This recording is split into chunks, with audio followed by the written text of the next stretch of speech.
لال colour کے subscribe button دبا کر ہمارے چینل کو سبسکرائب کرنا نہ بھولیں اور ساتھ میں بیل آئیکن بھی دبا لیں۔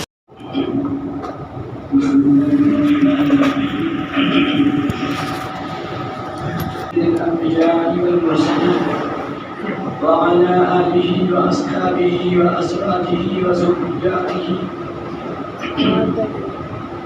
وأهل بيته وطاعته والناس أجمعين، أما بعد، أعوذ بالله من الشيطان الرجيم، بسم الله الرحمن الرحيم، لقد كان لكم في رسول الله أسوة حسنة، صدق الله العظيم۔ بھائیوں، دوستوں، بزرگوں، گزشتہ ہفتہ آپ حضرات کے سامنے موت کے متعلق کچھ باتیں آئی تھی اور میں نے یہ کہا بھی تھا کہ انشاءاللہ زندگی نے وفا کی تو آگے اسی سلسلے میں بات آئے گی، لیکن اس ہفتہ لوگوں کی پریشانیاں، لوگوں کے الجھنیں، امت مسلمہ کے اندر ایک اضطرابی کیفیت اور بے چینی کا شکار ہونے کی وجہ سے آج اس موضوع پہ بات نہ کر کے اس طرف ذہن متوجہ کیا جا رہا ہے کہ آج ساری دنیا مذہب اسلام کو بدنام کرنے اور ہمارے اور آپ کے نبی آقا نامدار تاجدار مدینہ احمد مصطفیٰ محمد مصطفیٰ صلی اللہ علیہ وسلم کے شان میں کبھی کبھی ایسے الفاظ اور ایسے جملوں کا استعمال کر جاتے ہیں جس سے مسلمان اضطرابی کیفیت میں مبتلا ہو جاتا ہے،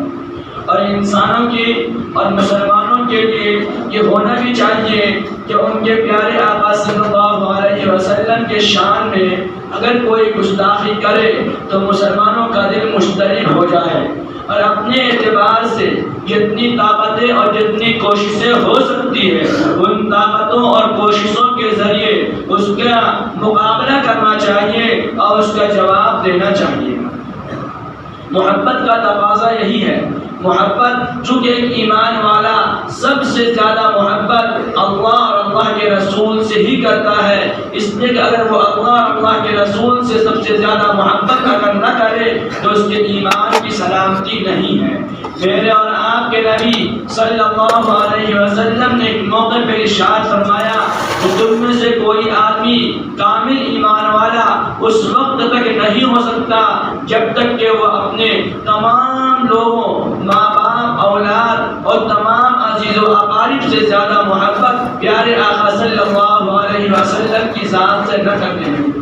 اور محبت کے باب میں یہ ہے کہ اگر کوئی محبوب کو برا کہے، اگر کوئی محبوب پہ کوئی الزام تراشی کرے تو محب پریشان ہو جاتا ہے، اضطرابی کیفیت طاری ہو جاتی ہے۔ ٹھیک یہی واقعات، یہی معاملات، یہی حالات آج امت مسلمہ کے اوپر ہے،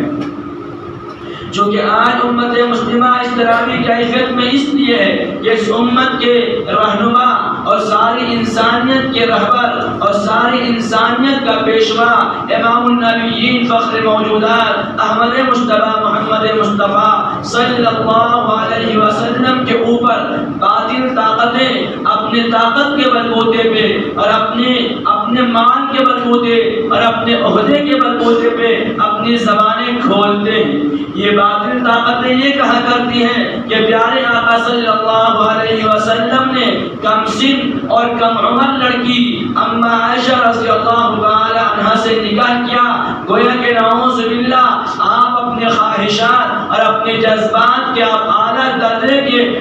درجے میں تھے، اس لیے آپ کو اتنی کم سن لڑکی سے نکاح کرنا پڑا کہ آپ نے اس کی بھی رعایت نہیں کی کہ اس کی عمر کتنی کم ہے۔ لیکن ان بیوقوفوں کو، ان جاہلوں کو، ان احمقوں کو یہ بات نہیں معلوم کہ جب جوانی کی شباب پہ اور خوبصورتی کے انتہا پہ اور جوانی کے درہج پہ قدم رکھ رہے تھے، جس وقت آپ کی جوانی کی جذبات ابھر رہے تھے، اس وقت ایک نوجوان کا جذبہ ہوتا ہے، ایک نوجوان کی خواہش ہوتی ہے کہ اس کے ہم عمر یا اس سے کم سن لڑکی ملے، لیکن ایسے موقع پہ میرے اور آپ کے نبی جو چاند سے بھی زیادہ خوبصورت تھے، جن کی جوانی کی ان کی خوبصورتی کی انتہا تھی، جب آپ نے جوانی پہ قدم رکھا اور آپ کو حسین و جمیل مکہ کی لڑکیاں مل رہی تھی، اس وقت آپ نے اسلام کو مضبوطی پہنچانے کے لیے ایک بوڑھی عورت سے نکاح کیا جس کا نام حضرت خدیجہ الکبریٰ رضی اللہ تعالی عنہا۔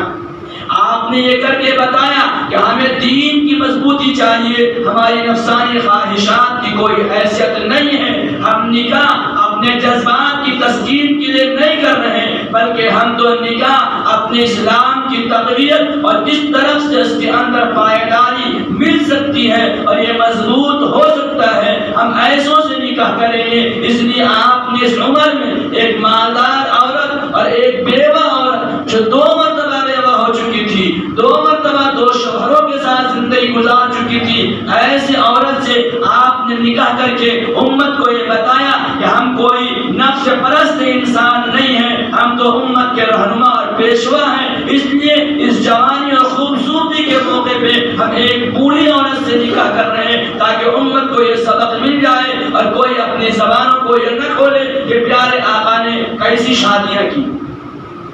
اس لیے اس عمر میں آپ نے بوڑھی عورت سے نکاح کیا، اور پھر جب آپ سیرت کا مطالعہ کریں گے تو آپ کو پتہ چلے گا کہ آپ کی جوانی کی عمر گزرتی چلی گئی، یہاں تک کہ 40 سال کی عمر میں آپ کو نبوت ملی، اس کے بعد بھی آپ نے زندگی گزارا، لیکن جب تک حضرت خدیجہ زندہ تھی آپ نے کوئی دوسرا نکاح نہیں کیا، بلکہ اپنی جوانی کا عمر اس بوڑھی عورت کے ساتھ گزار کر امت کو یہ بتلا دیا کہ اے انسانوں، اپنی زبانوں کو کھولنے سے پہلے یہ بات ضرور خیال رکھنا کہ نوجوانی کی عمر میں پیارے آقا نے کسی بوڑھی عورت سے نکاح کیا۔ اگر آپ نفس پرست ہوتے نعوذ باللہ، آپ خواہشات کے بنا پہ نکاح کرتے تو مکہ کے حسین و جمیل لڑکیاں تو آپ کے قدموں میں نچھاور تھی۔ مکہ والوں نے تو یہ شرط رکھا تھا پیارے آقا آپ مذہب اسلام کی پیروی نہ کریں، آپ پیغام کو عام نہ کریں، آپ لوگوں کو دعوتیں نہ دیں، مکہ کی جس حسین لڑکی پہ آپ ہاتھ رکھ دیں آپ کی شادی اس سے کر دی جائے گی۔ لیکن آپ نے سب کو ٹھکرا دیا اور کہا میرے نظر میں لڑکیوں کی کوئی حیثیت نکاح کے لیے اس اعتبار سے نہیں ہے، میرے نظر میں تو اسلام کی حیثیت ہے، جو میرے اسلام کا معاون بنے گا وہی میری بیوی بن سکتی ہے۔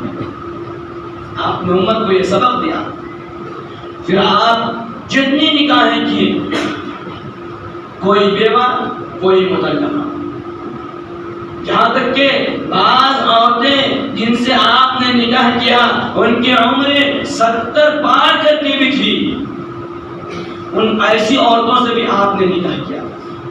یہ بتانے کے لیے کہ ہم ہر خاندان، ہر کنبے، ہر ایسے بڑے خاندان سے ہم نکاح کر رہے ہیں تاکہ اسلام کو تقویت ملے، اور خاندانی طور پہ چونکہ جب داماد مکہ کا بھی دستور تھا اور آج بھی یہ رواج ہے اور یہ ماحول ہے کہ جس خاندان سے کوئی انسان کا دامادی رشتہ جڑ جاتا ہے اس خاندان سے کوئی آدمی کچھ بولنے سے رکتا ہے بلکہ اس کا سپورٹ کرتا ہے، اس کو آگے بڑھاتا ہے کہ نہیں یہ ہمارا خاندان کا داماد ہے، اس کی عزت کا خیال رکھتا ہے، دامادی رشتے کا لحاظ رکھتا ہے، لوگوں کے سامنے بھی زبانیں کھولنے سے منع کرتا ہے، کہتا نہیں وہ تو ہمارا داماد ہے، ہمارے برادری کا ہے، ہمارے خاندان سے ہے، ہم نے اپنی بیٹی اس کو دیا ہے، اس لیے ہمیں اس کا سپورٹ کرنا چاہیے۔ ٹھیک اسی طریقے سے اس زمانے کا بھی مزاج اور ماحول تھا، تو پیارے آقا نے اس بات کا خیال کیا کہ جو بڑے خاندان کے لوگ ہیں، جن کا روب ہے، جن کے سکے چل رہے ہیں، جن کا پکڑ ہے خاندان میں، ان کے خاندان کی عورتوں سے نکاح کیا جائے تاکہ اسلام کو تقویت ملے، اور آپ نے اسی اعتبار سے نکاح کیا۔ لیکن آج چونکہ امت کے لیے رہنما بنا کر بھیجے گئے اور قیامت تک کے انسانوں کے لیے اللہ نے آپ کو نمونہ بنایا اور یہ اعلان کر دیا لقد کان لکم فی رسول اللہ اسوۃ حسنہ، کہ ہم نے بہترین نمونہ بنا کر پیارے آقا کی ذات کو بھیجا ہے۔ تو اگر آپ کسی کنواری سے نکاح نہ کیے ہوتے اور سب آپ کے نکاح میں بیوہ اور مطلقہ ہی صرف رہی ہوتی تو پھر امت کے وہ لوگ جو دیندار طبقے سمجھے جاتے ہیں، جو اچھے سمجھے جاتے ہیں، ان کے لیے نکاح مشکل ہو جاتا، اس لیے کہ پھر وہ کنواری سے کیسے کرتے ہیں؟ کہ پیارے آقا نے تو کبھی کنواری سے نکاح کیا ہی نہیں ہے، ہم کریں گے تو کیسے کریں گے؟ اس لیے پیارے آقا نے ایک نکاح کنواری سے بھی کر کے بتا دیا کہ اے لوگوں، جب تمہارے جذبات ابھر رہے ہو، جب تم جوانی کی تلہٹ پہ قدم رکھ رہے ہو، تو پھر تم کسی جوان لڑکی سے بھی نکاح کر سکتے ہو، اس لیے کہ میں نے اپنی زندگی میں جوان سے بھی نکاح کیا۔ ایک تو یہ، دوسرا یہ کہ جب شوہر انتقال کر جاتا ہے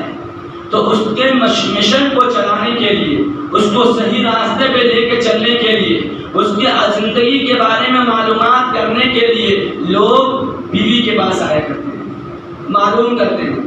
اور جب سب آپ کی بیویاں بوڑھی ہوتی اور سب پہلے میں سے چلتی چلی گئی تو پھر بعد کے نسلوں کو دین کیسے ملتا، اور بعد کے نسلیں حدیثیں کہاں سیکھتی، اور بعض کے لوگوں کو امت کو، بعد والے لوگوں کو صحیح رہنمائی کیسے ملتی۔ اس لیے اللہ نے کم سن سے عمر میں نکاح کروایا تاکہ پیارے آقا کے پردہ کر جانے کے بعد لمبی عمر تک وہ باقی رہے۔ جب کوئی کسی حدیث میں پھنسے اور کسی معاملے میں بے چین ہو تو وہ آ کر معلومات کر لے کہ پیارے آقا نے اس کے بارے میں کیا فرمایا ہے۔ اس لیے اماں عائشہ رضی اللہ تعالی عنہ پیارے آقا کے بعد بعض روایتوں کے مطابق 37 سال زندہ رہی۔ تاریخ لکھنے والوں نے لکھا ہے عام طور پہ 20 سال گزرنے کے بعد ایک نیا نسل شروع ہو جاتا ہے، ایک نیا نسل کا وجود آ جاتا ہے۔ تو گویا کہ اماں عائشہ رضی اللہ تعالی عنہ پیارے آقا کے پردہ کر جانے کے بعد 2 نسل کی تربیت فرمائی۔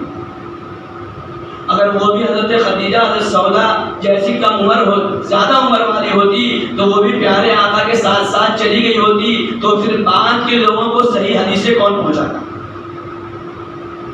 پھر جب عمر زیادہ ہو جایا کرتی ہے تو باتیں محفوظ بھی نہیں رکھ سکتا آدمی، زندہ تو ہے لیکن باتیں محفوظ نہیں ہیں، ذہن میں نہیں ہے، کچھ غلط ملت ہو جاتا ہے۔ لیکن جو کمسن اور چھوٹی بچی ہوتی ہے اس کا ذہن بہت تیز ہوتا ہے، وہ باتوں کو محفوظ رکھتی ہے۔ اس لیے اماں عائشہ رضی اللہ تعالیٰ عنہ سے تقریباً 2500 روایتیں ملتی ہیں جو پیارے آقا کی زبان مبارک سے حضرت عائشہ نے سنا اور اس کو بعد میں نقل فرمایا۔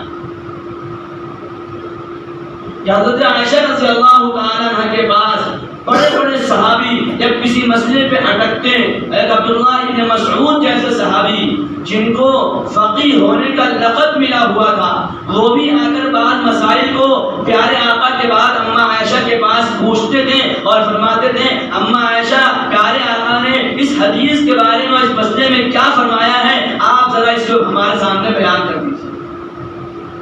اماں عائشہ رضی اللہ تعالیٰ عنہ بہت ذہین تھی، بہت ذہین تھی۔ ان کی ذہانت کا انتہا یہ تھا، کم عمر تو تھی لیکن ذہانت اور حاضر جوابی اس قدر تھی کہ وہ اپنے گھر میں کھلونے، جیسے بچے رکھتے ہیں نا کھلونا، اللہ کے رسول کے نکاح میں آنے کے بعد بھی گھروں میں کھلونا رکھا کرتی تھی۔ تو ایک گھوڑا رکھی ہوئی تھی جس گھوڑے کا پر تھا، پیارے آقا ایک مرتبہ کہنے لگا عائشہ ایک گھوڑا کا بھی پر ہوتا ہے، تم نے جو گھوڑا رکھ رکھا ہے اس کے پر ہیں؟ حضرت عائشہ نے فوراً جواب دیا پیارے آقا گھوڑا کا پر نہیں ہوتا، حضرت سلمان اپنے گھوڑا میں اڑا کرتے تھے، پر تھا تبھی تو اڑتے تھے۔ پیارے آقا بھی مسکرانے لگے، یہ کتنی ذہین ہے کہ ہم نے کہا تو یہ ٹال مٹول یا آئیں نہیں کرنے لگی بلکہ فوراً جواب دی حضرت سلمان اڑتے تھے گھوڑے پہ بیٹھ کر تو غلط پر کا اڑا کرتے تھے، ان کے گھوڑے کا پر تھا اس لیے میرے گھوڑے کا بھی پر ہے۔ بہت ذہین تھی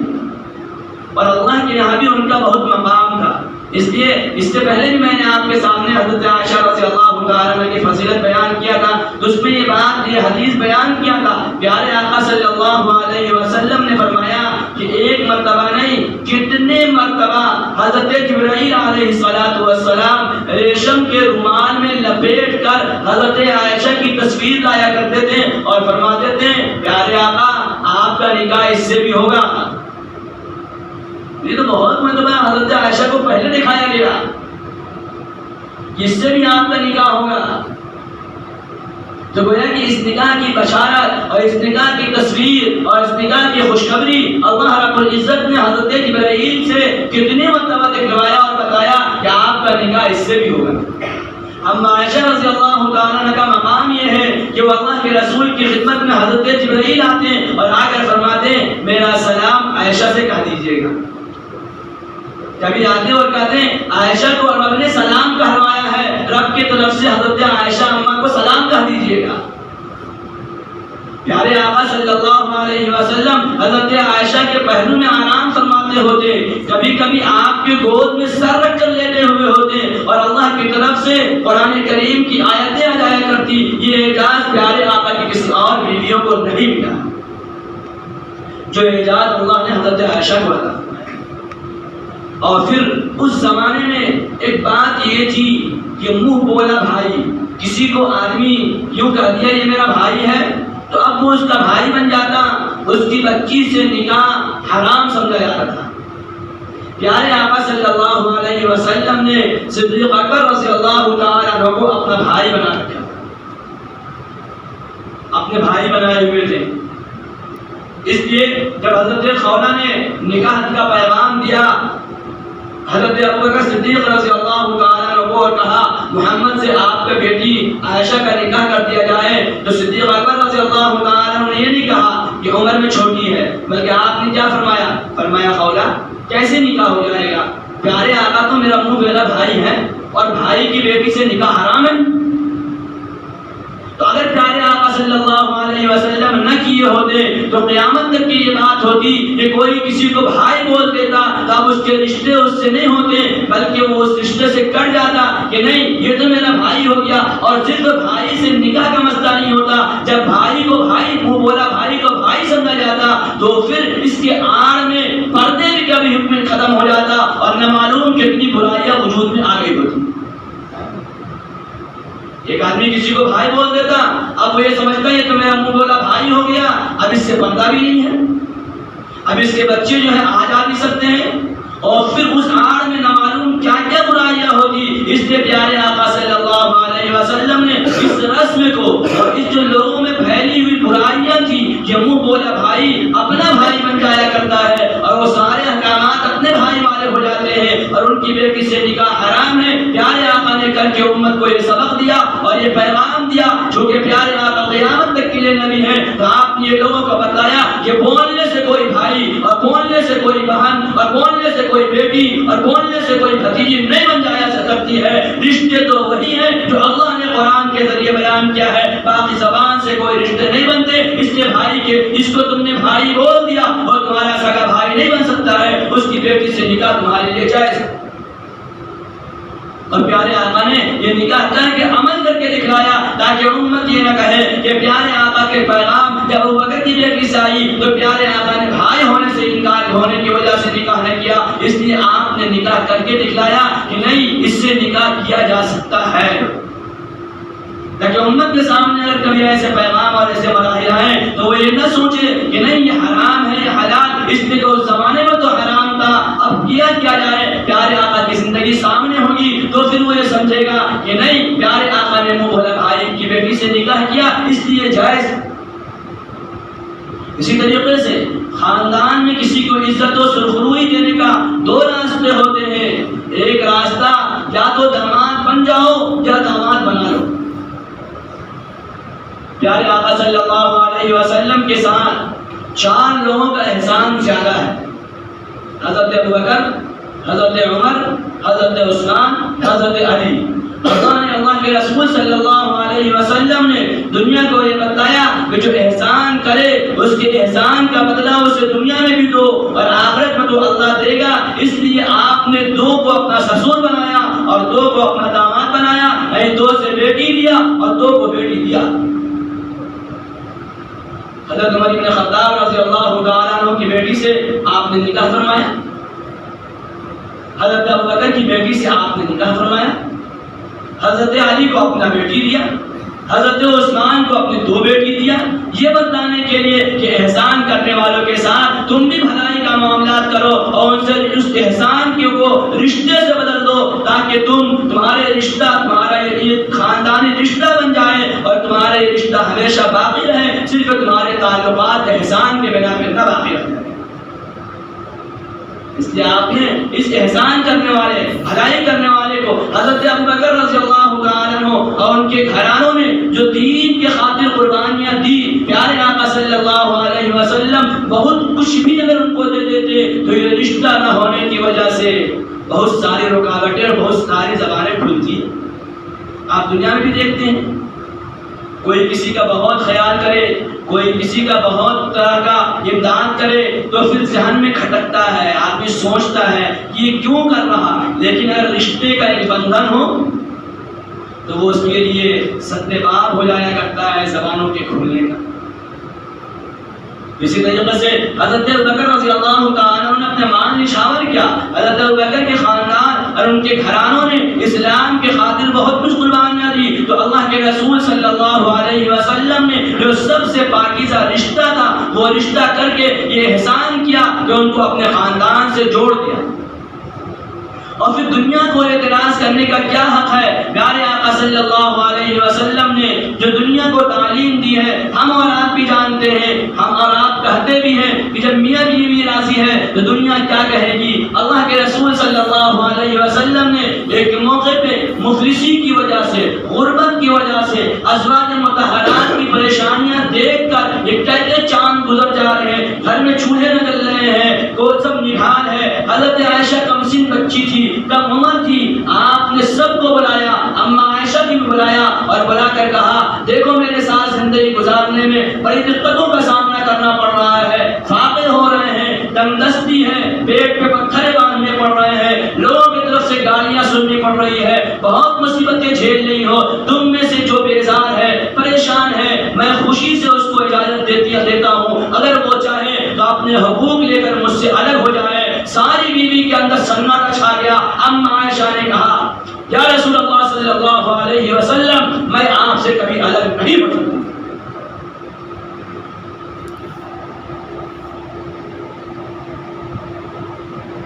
میں تکلیفیں جھیل لوں گی، میں واقع برداشت کر لوں گی، لیکن آپ کا جو مقام و نسبت ہے اس نسبت سے میں الگ نہیں ہو سکتی ہوں۔ آپ امام النبیین ہے اور میں امام النبیین کی بیوی ہوں اور میں ان سے الگ ہو جاؤں، یہ نہیں ہو سکتا۔ اللہ کے رسول نے کہا عائشہ اپنے ابا سے ذرا مشورہ کر لے، ابوبکر سے ذرا پوچھ لے۔ اما عائشہ نے کہا معاملات میرا اور آپ کا ہے، زندگی میری ہے، معاملات میرے ساتھ ہے، میں ابا سے اس سلسلے میں مشورہ نہیں کر سکتی، میں تو آپ کے ساتھ ہی رہوں گی اور آپ کی ہی چوکھٹ پہ رہوں گی، آپ سے الگ میں نہیں ہو سکتی۔ آپ کے اس فیصلے کو دیکھ کر دوسرے ازواج مطہرات نے بھی کہا عائشہ کی جو بات ہے اسی پہ میں بھی متفق ہوں، ہم لوگ آپ سے الگ نہیں ہو سکتے۔ پیارے آقا صلی اللہ علیہ وسلم کے پاس جو نکاح پیارے آقا کا حضرت عائشہ سے ہوا، کوئی حضرت عائشہ کی مرضی کے خلاف نہیں ہوا بلکہ حضرت عائشہ کی چاہت سے ہوا۔ اگر مرضی کے خلاف ہوتا تو موقع پاتے ہی وہ تو چوکا مار کر نکل جاتی کہ اچھا موقع ہے الگ ہو جاؤ، لیکن کہا نہیں، یہ نسبت مجھے کہاں ملے گی، یہ امام النبیین سے میرا نسبت جڑا ہے، اس سے میں الگ نہیں ہو سکتا۔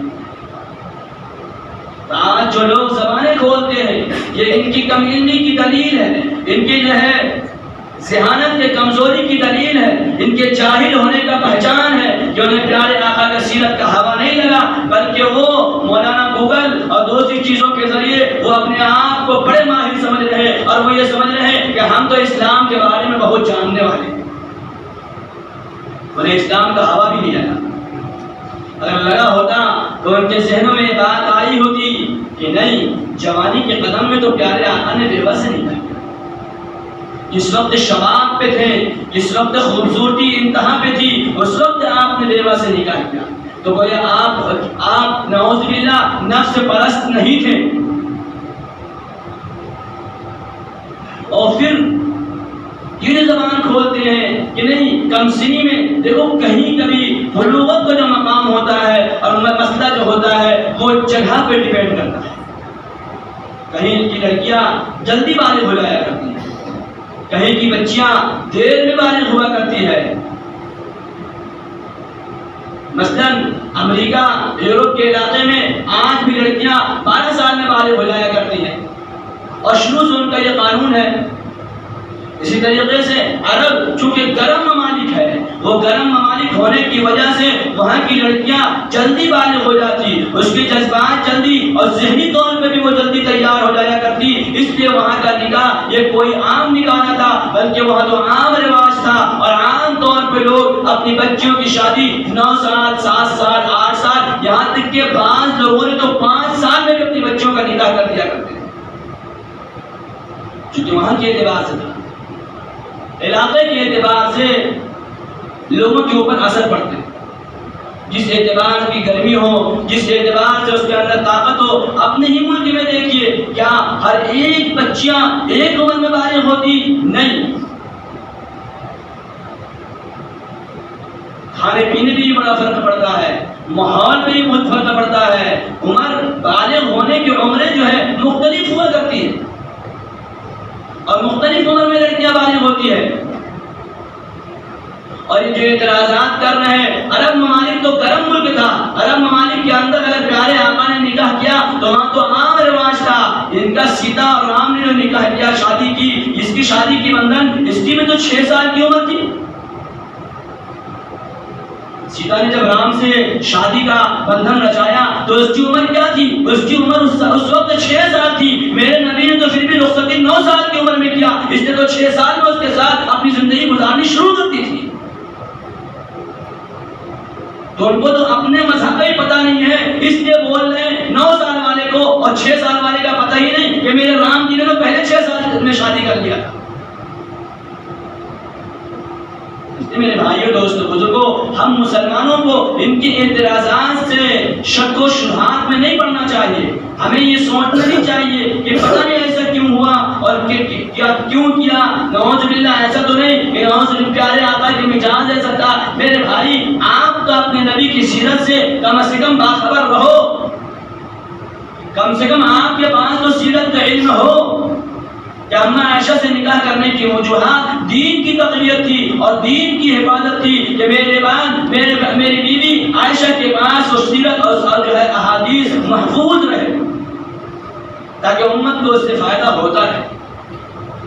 پیارے آقا صلی اللہ علیہ وسلم کو، اللہ کے رسول صلی اللہ علیہ وسلم کو اماں عائشہ جو ملی، اللہ کے رسول نے پیارے آقا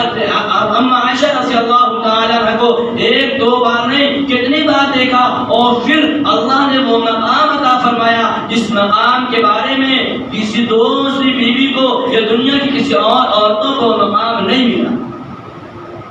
مثلاً دنیا سے جاتے وقت جس گود کو اللہ نے اللہ کے رسول کے لیے پسند فرمایا کہ آخری وقت میں جب جا رہے ہوں تو جس گود پہ سر ہو اور جو پڑھ رہی ہو اور جو دیکھ رہی ہو وہ کوئی اور نہیں، وہ عائشہ ہی کا گود کو پسند فرمایا، اور پیارے آقا کی روح بھی پرواز کی تو اماں عائشہ کے حجرے میں اور اماں عائشہ کے گود پہ۔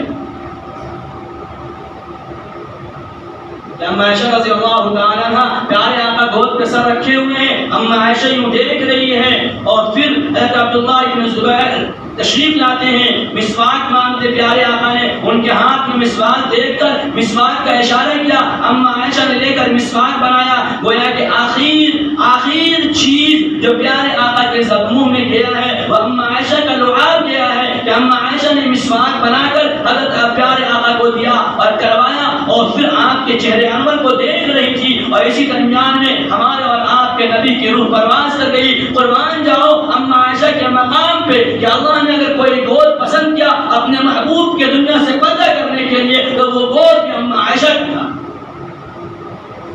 جو حجرہ پسند فرمایا کہ اس میں قیامت تک کیا آرام فرمائے، اور کل قیامت کے دن جب سور پھونکا جائے لوگ مختلف قبروں سے اٹھیں، میرے نبی جب اٹھیں گے تو اماں عائشہ کے حجرے سے اٹھیں گے۔ حضرت عائشہ کا مقام کو کوئی دنیا کیا جانے، حضرت عائشہ کے مقام کو سمجھنا ہے تو رب کائنات کی کتاب سے سمجھو۔ اما عائشہ کے مقام اور مرتبہ کو پہچاننا ہے تو حضرت اللہ رب العزت کے اور پیارے آقا کے فرمان سے سمجھو۔ اس لیے میرے بھائی اور دوست بزرگوں، شریعت جو ہمیں ملی ہے، جو دین ہمیں ملا ہے، جو اسلام ہمیں ملا ہے، وہ چونکہ قیامت تک کے لیے ملا ہے، اس کے پیارے آقا صلی اللہ علیہ وسلم سے اللہ رب العزت نے ہر وہ کام، ہر وہ عمل کروایا جو امت کے کسی راستے میں پیش آ سکتا ہے۔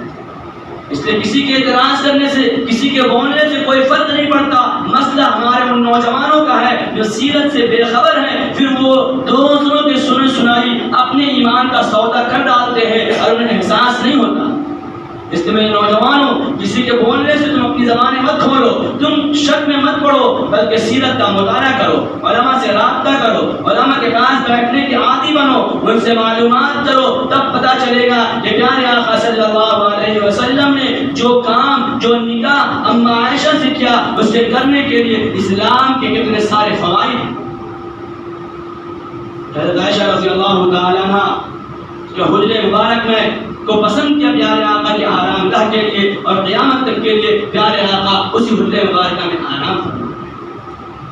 اس لیے میرے بھائیو، دوستو، بزرگوں، اپنے جذبات کو بھی قابو میں رکھو اور اپنی زبان کو بھی روکے رکھو، کسی شبہات اور کسی شک میں نہ پڑو، بلکہ سیرت کا مطالعہ کرنے کی کوششیں کرو تاکہ ہمارے سامنے پیارے آقا کے ایک ایک سیرت اجاگر ہو اور ہمیں معلوم ہو آج ہم نے سیرت کو چھوڑ دیا۔ میں ہمیشہ کہتا ہوں، دیکھو، غیروں کو بولنے کا موقع اس وقت ملتا ہے جب ہم اس کو چھوڑ دیا کرتے ہیں۔ اگر ہم اپنائے رکھیں، دنیا کی کوئی طاقت بول نہیں سکتی ہے۔ ہم نے سیرت کو چھوڑ دیا، ہم نے سیرت کو پڑھنا چھوڑ دیا، پیارے آقا کی زندگی کو سمجھنا چھوڑ دیا، ہم ام المؤمنین کی زندگیوں کو معلوم کرنا چھوڑ دیا، جس کے بنا پہ غیروں کی طرف سے کوئی فتنے اور کوئی نفرت آمیز باتیں اٹھتی ہے تو ہمارا ایمان بھی شک و شبہات کے شکار بن جایا کرتا ہے۔ اس لیے میرے بھائیو، دوست، بزرگوں، صرف موبائل کے ذریعے نہیں بلکہ علماء سے رابطہ کر کے، اور جو وقت موبائل میں معلومات کرنے کی کوشش کرتے ہو اس کو کتابوں سے معلومات کرو اور علماء کے پاس معلومات کرو، تب تو صحیح رہنمائی ملے گی، ورنہ گمراہی کے عمیق غار میں گر جاؤ گے۔ یہ موبائل کوئی رہنمائی کے ذرائع نہیں ہے، بلکہ یہ تو عمیق غار میں اور گمراہ کرنے کے ذرائع ہیں۔ اس لیے اس کے ذریعے سرچ کر کے معلوم مت کرو، بلکہ کسی علماء سے رابطہ کر کے معلوم کرو، مل کر معلوم کرو، سیرت کی کتابیں پڑھ کر معلوم کرو کہ یہ ساری باتیں جو آج کہی جا رہی ہیں ان کے پیچھے وجوہات کیا ہے۔ اللہ ہمیں اور آپ کو سمجھ کے توفیق عطا فرمائے۔ آمین۔